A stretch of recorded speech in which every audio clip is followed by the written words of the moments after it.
Let's talk about gatekeeping in witchcraft. I'm Lorelei Black. This is Blade and Broom. Let's get into that sweet witchcraft. I think it is a worthy thing for us to talk about this idea of gatekeeping together in a witchy context. Questions like, is it even possible to gatekeep in this day and age? What is gatekeeping in a witchy context? And is gatekeeping always a negative thing? I've personally seen the term gatekeeping within the witchosphere used in a couple of different ways.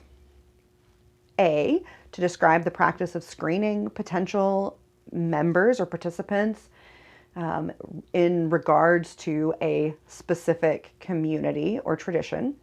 B, to describe the control over the flow of information to certain individuals.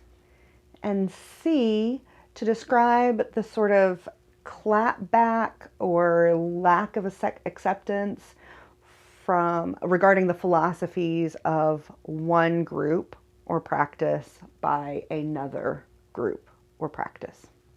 Let's actually talk about these in kind of a scrambled, reverse, jumbled up order. I want to clear up about that last one, C, first, because it isn't gatekeeping, nor is it censorship. So gatekeeping at its most fundamental level is a way to prevent a person or a group from doing a certain thing. And a disagreement, even a public one, even a very strongly felt conviction of one, is not actually preventing you or anybody else from doing the thing that you want to do or from engaging with the larger witchy community. Censorship is the act of preventing somebody from sharing their views or ideas. And in this day of social media and everybody having sort of their own soapbox that they can climb on, their own platform that they can use, nobody is preventing you from sharing your ideas if that's what you want to do. Even when that happens within a specific forum, say in the comments on this video or any of the other videos that I do on YouTube, if you make a comment that I feel is inflammatory or trolling or just generally nasty, I may very well delete your comment. That isn't truly censorship in the sense that you can go right out, start your own YouTube channel, and post all the content that you want that's expressing your idea. I'm not going to stop you. I don't care.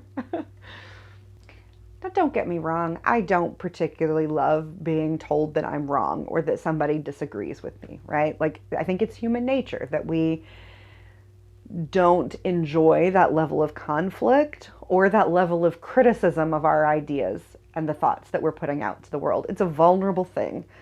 But that's a risk that I take with every single video that I make, right? Every book that I write, every article that I write. I'm putting my ideas out there, which means that I am opening them up to public debate.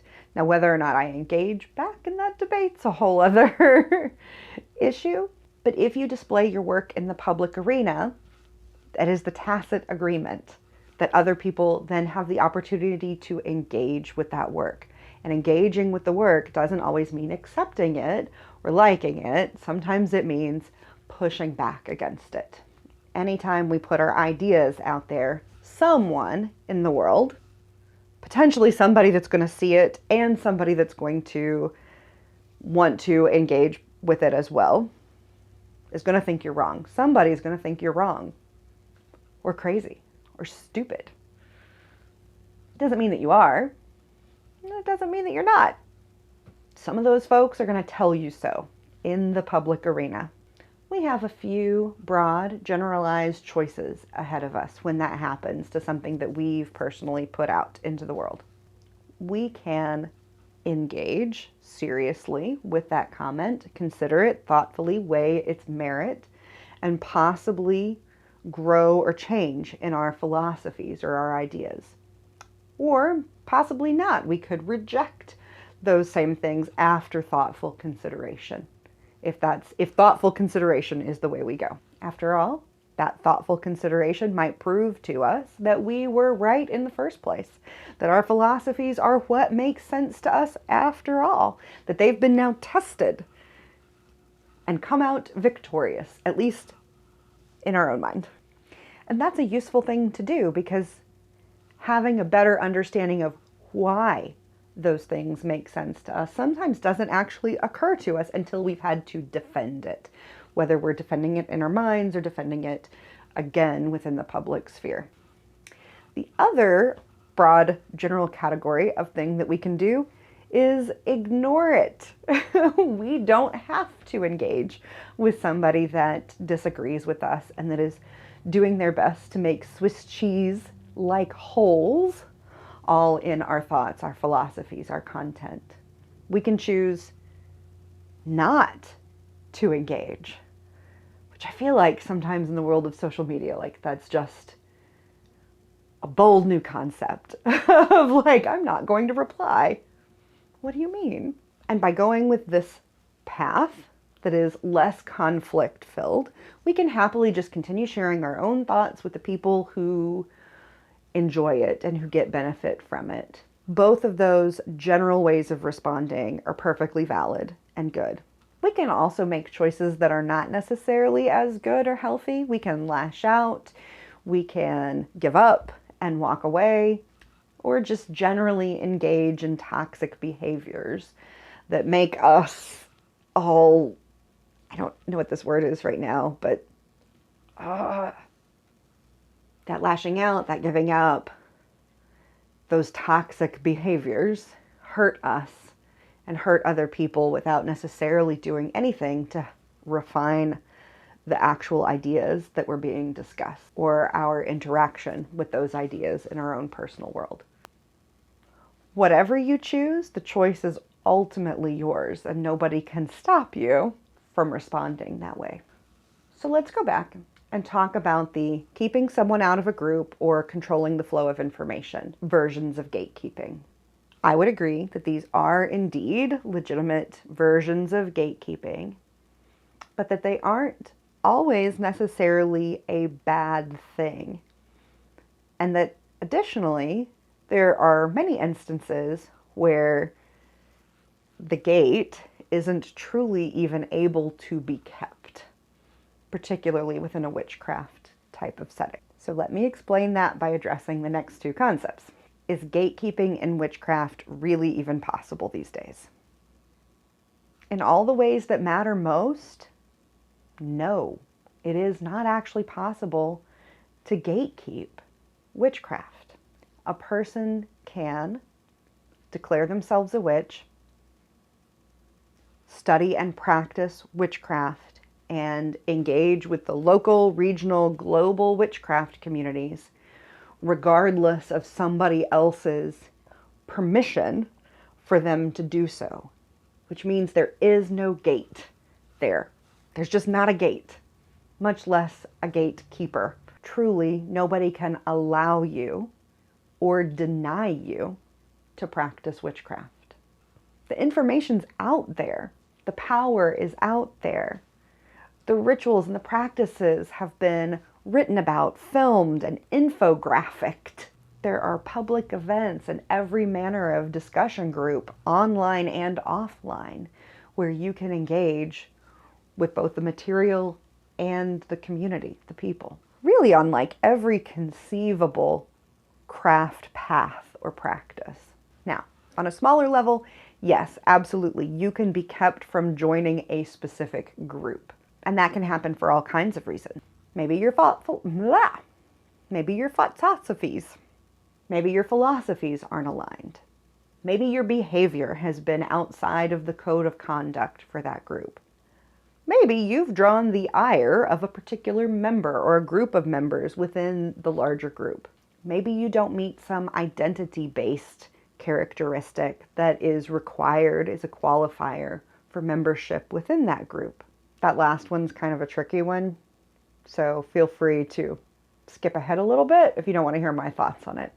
The thing is, I 100% absolutely agree with disenfranchised or historically oppressed folks creating safe space for themselves in order to explore a topic together, even one that's generally accessible like witchcraft. I don't think that it's necessarily a bad thing, and I support the choice of anybody who wants to engage with other folks that fit that same sort of core characteristics or demographics of that particular disenfranchisement in order to explore what's important to them. For example, I find it very needful and important to sink into women's space on a regular basis. Like at least once a year, I host and attend and deeply immerse myself in an event called the Women's Goddess Retreat. And I would not find that space safe if men were there. Now, I do have some pretty strong opinions that groups should be inclusive of the folks who identify as that demographic, whatever the criterion is that they're using. So for example, at the women's retreat that I was just talking about, it is open to all women. That includes trans women and also gender non-conforming folks who are wanting to sink into that women's space and be present deeply within that feminine portion of the identity for at least that time and space.